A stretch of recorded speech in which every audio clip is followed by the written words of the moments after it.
Para continuar con esta presentación, vamos a revisar ahora las componentes de los sistemas electroeólicos de baja potencia. Un sistema electroeólico de baja potencia, en este caso es un sistema que también está asistido por un generador diésel, tiene distintas componentes, algunas muy similares a un sistema fotovoltaico como ya lo habíamos mencionado. En primer lugar tenemos nuestro generador con su turbina, ¿verdad? Y su generador eléctrico, con lo cual podemos generar corriente eléctrica variable.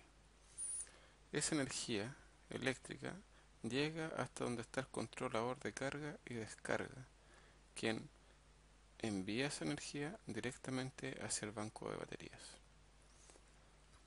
Posteriormente tenemos el inversor, quien toma la energía desde el banco de baterías y la transforma en corriente alterna y posteriormente la podemos llevar hacia nuestro centro de distribución de energía para ser repartida entre las distintas cargas. Cuando no tenemos energía ni en las baterías, ni tampoco estamos generando, necesitaríamos del respaldo, que en este caso está dado por el generador diésel, que también está conectado al centro de distribución de energía.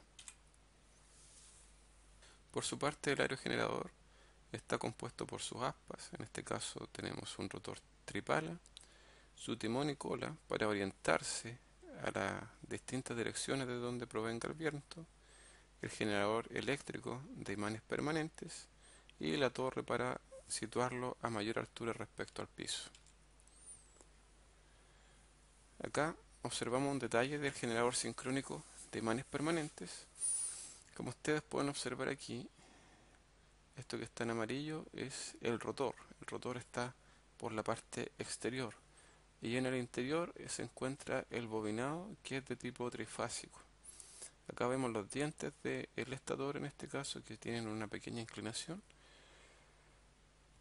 Y acá tenemos una vista del rotor con los distintos imanes permanentes. Estos imanes, al pasar por las bobinas, van generando pequeñas tensiones que pueden variar en amplitud y en frecuencia dependiendo de la velocidad de giro del rotor. Por último, acá tenemos otra etapa que corresponde al rectificador, que es un dispositivo que transforma energía en corriente alterna a corriente continua. Acá ustedes pueden ver que en la salida solamente tenemos dos terminales que corresponden al positivo y negativo, mientras que en la entrada tenemos tres terminales que provienen de cada una de las fases del aerogenerador. El principio de inducción de voltaje es el que se muestra en estas dos figuras. En este caso tenemos solamente un par de imanes, norte y sur, que están girando continuamente alrededor de tres bobinas, que ustedes son las que observan acá, que son bobinas que están desfasadas físicamente en 120 grados. Por lo tanto, el rotor en cada una de estas bobinas va a inducir una forma de voltaje o va a inducir tensión como la que se muestra en esta figura. Acá solamente vemos el resultado en una de las fases, pero en la otra fase será la misma tensión, pero habrá un corrimiento de 120 grados.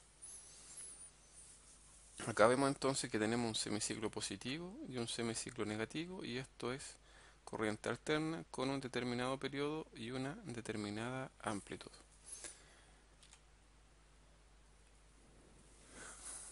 Como se le mencionó ya, el acá vemos un acercamiento del rectificador. Nuevamente tenemos bornes de salida y bornes de entrada, y la función de este, como ya se mencionó, es transformar la corriente alterna en corriente continua.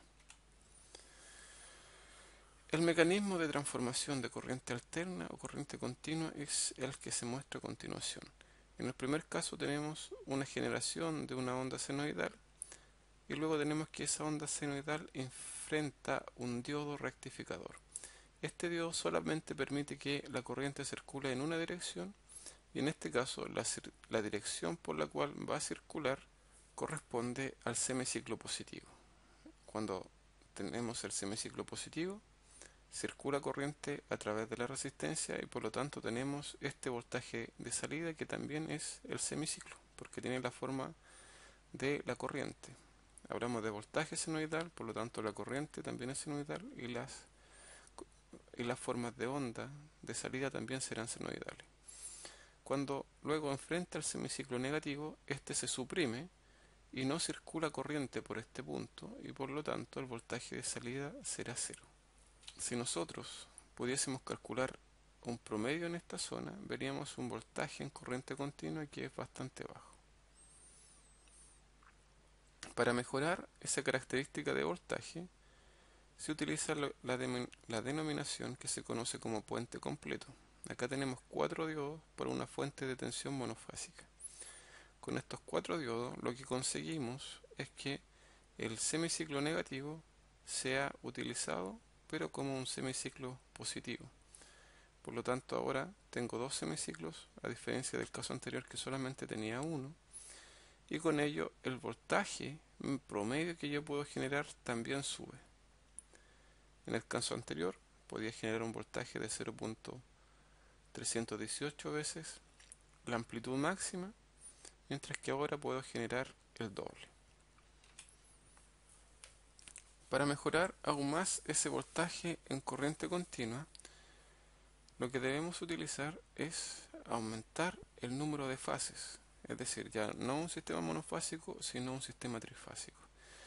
Y en un sistema trifásico con puente completo, es decir, estamos invirtiendo todos los semiciclos negativos, el voltaje en corriente continua, como ustedes pueden ver, es muy elevado y es casi igual al voltaje máximo que se genera. Y con muy poca perturbación.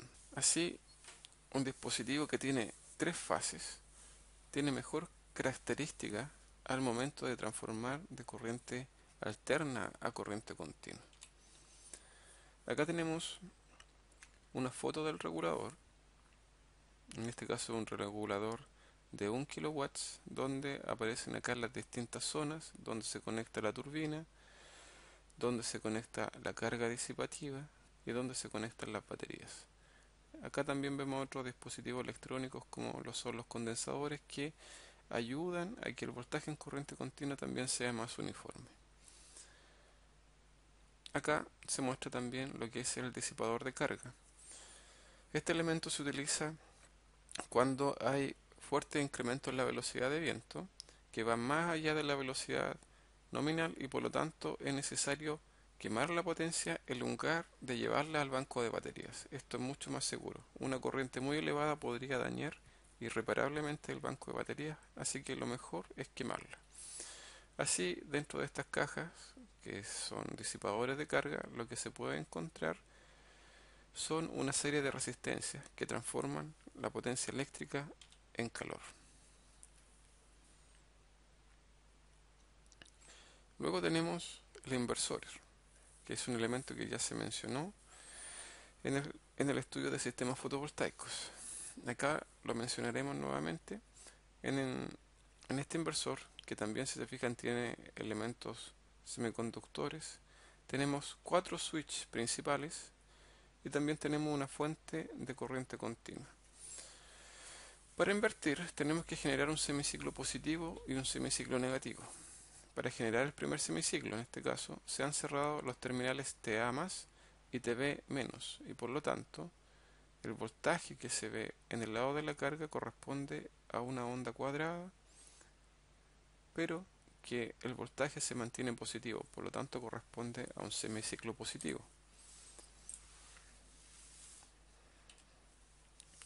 Luego tenemos que este par de switch se abre mientras que el otro par se cierra. Y en este caso, con esto se logra que el voltaje se invierta cuando se ve desde la carga y por lo tanto generamos el semiciclo negativo. Lo que estamos viendo acá corresponde a una onda cuadrada, pero lo que nosotros necesitamos son ondas del tipo sinusoidal. Y eso se hace a través del proceso de modulación, es decir que se cambian los ciclos de encendido y apagado de los distintos switches según esta referencia que se muestra acá. De esa forma, el voltaje de salida ya no es solamente positivo un semiciclo y negativo, sino que es positivo, negativo, pero además tiene distintos periodos de duración. La ventaja de esto es que nosotros podemos generar una forma de onda en función de solamente pulsos cuadrados que en promedio se va a comportar muy similar a una señal sinusoidal. Eso es lo que hace un inversor. Acá nuevamente están viendo un semiciclo que está bastante modulado. Si se fijan, tenemos pulsos de distinto ancho, tenemos el semiciclo negativo y también acá tendríamos la forma de onda de voltaje de salida.